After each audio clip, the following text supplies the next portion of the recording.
Welcome to another Smiling Colors video. I'm Smita and today's video is all about how to hand letter onto your t-shirt.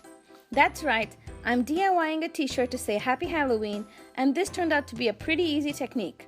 With this idea, you can make your own custom t-shirt with any phrase or saying of your choice. Here's the supplies you'll need. A plain t-shirt of your size. I got this at my local craft store. Some fabric paint. I'm using this dimensional fabric paint from my stash today. You can totally freehand your lettering onto the t-shirt, but I will be using a template. I lettered these two options here and sized them to be a bit big and a bit smaller. I wasn't really sure how big I would need it for the t-shirt. These are printed on regular typing paper itself, nothing fancy. And now that I'm looking at these, I like this script better and I think I will go with this one. But I will have a free download of both of these lettering templates on my blog, smilingcolors.com, for you. Another item you'll need, a light box. This definitely makes it so much easier. You'll see in a minute here. I am a visual person, so I had to see the lettering on the t-shirt to decide on the sizing, and I like the bigger one here. I think it's much more bold. Place the light pad inside your t-shirt, wiggle out all the wrinkles and lay your t-shirt flat.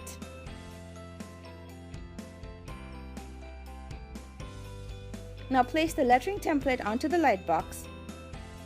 Here, let me turn on the light box so you can see that the template will be visible.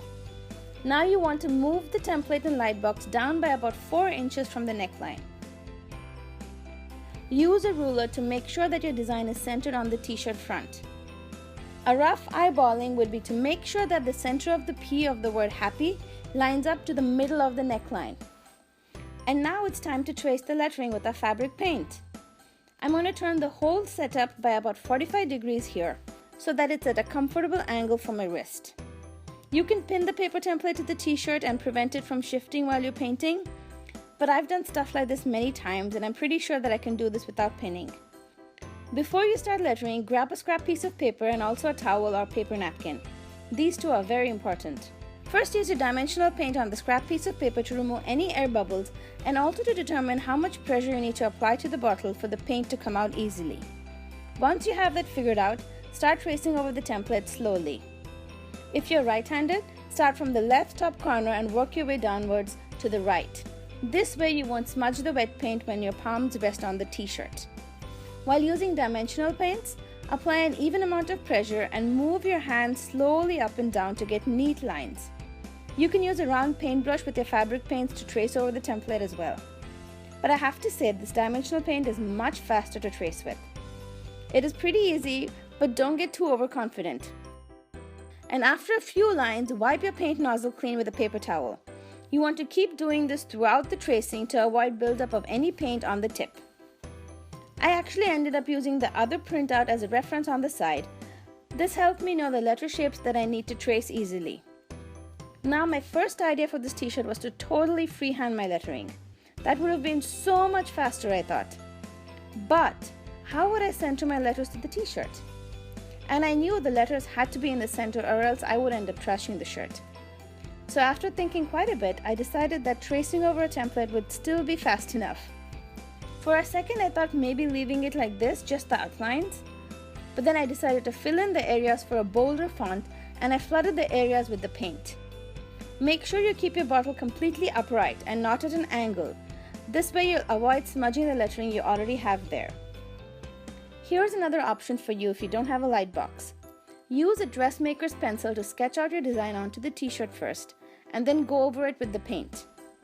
I got this light box just recently and have been using it with my watercoloring till now, but using it this way is so much more fun. I'll speed up the video here for the word Halloween. I'm doing the same thing really, and honestly at this point, you get into a rhythm. I'm also a little stoked at how cool this is turning out, and I'm just telling myself, just slow down, don't mess this up. And we're done!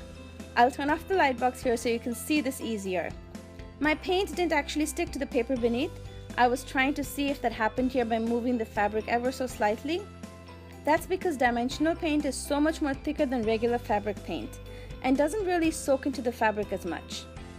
If you're painting with fabric paints, simply place a layer of cling wrap or clear tape on top of the template before tracing.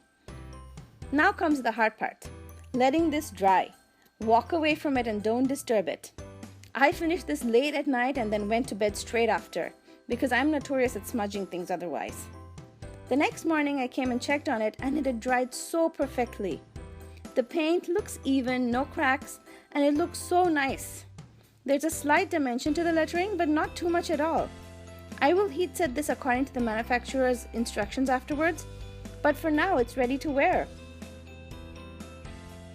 Here's how the t-shirt looks all done, and hi, that's me. Don't forget to stop by my blog for a list of the supplies and a free template download. You let me know in the comments below if you have any questions about this technique. Also, if you have any better ideas on how to transfer your lettering onto a t-shirt.